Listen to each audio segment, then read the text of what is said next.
আসসালামু আলাইকুম। প্রতিভা কণ্ঠ টেলিভিশনের পক্ষ থেকে সবাইকে স্বাগতম। আপনাদের সাথে আছি আমি মোসাম্মদ জান্নাতি আক্তার। সীমান্ত এলাকায় চিকিৎসা সেবা দিল বিজিবি। দিনাজপুরের বিরল উপজেলার একটি সীমান্তবর্তী এলাকার অসহায় ও দুস্থদের মাঝে বিনামূল্যে চিকিৎসা সেবা ও ওষুধ বিতরণ করেছে বর্ডার গার্ড বাংলাদেশ বিজিবি।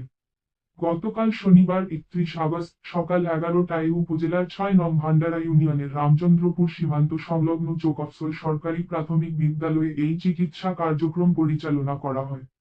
বিজিবির দিনাজপুর সদর দফতরের medical officer lieutenant colonel Anup Kumar বিশ্বাসের নেতৃত্বে চিকিৎসকদের একটি টিম ওই এলাকার 3 শতাধিক মানুষকে চিকিৎসা প্রদান করে। আরও পড়ুন, মহেশপুর সীমান্তে ভারতীয় মর্টার শেল, বিজিবির প্রতিবাদ। সরেজমিনে চিকিৎসা কার্যক্রম পরিদর্শন করেন দিনাজপুর 42 বিজিবির অধিনায়ক লেফটেন্যান্ট কর্নেল মো. আহসানুল ইসলাম। এ সময় তিনি বলেন, সীমান্ত এলাকার মানুষের স্বাস্থ্য সেবা সঠিকভাবে না পাওয়ার কারণে তারা সব সময় বিভিন্ন রোগে আক্রান্ত হয়ে থাকেন। অসহায় মানুষেরা অর্থের অভাবে চিকিৎসা সেবা নেয়ার ক্ষমতা থাকে না। এ কারণেই বিজিবির মেডিকেল টিম দ্বারা বিনামূল্যে চিকিৎসা সেবা ও ওষুধ দিচ্ছে।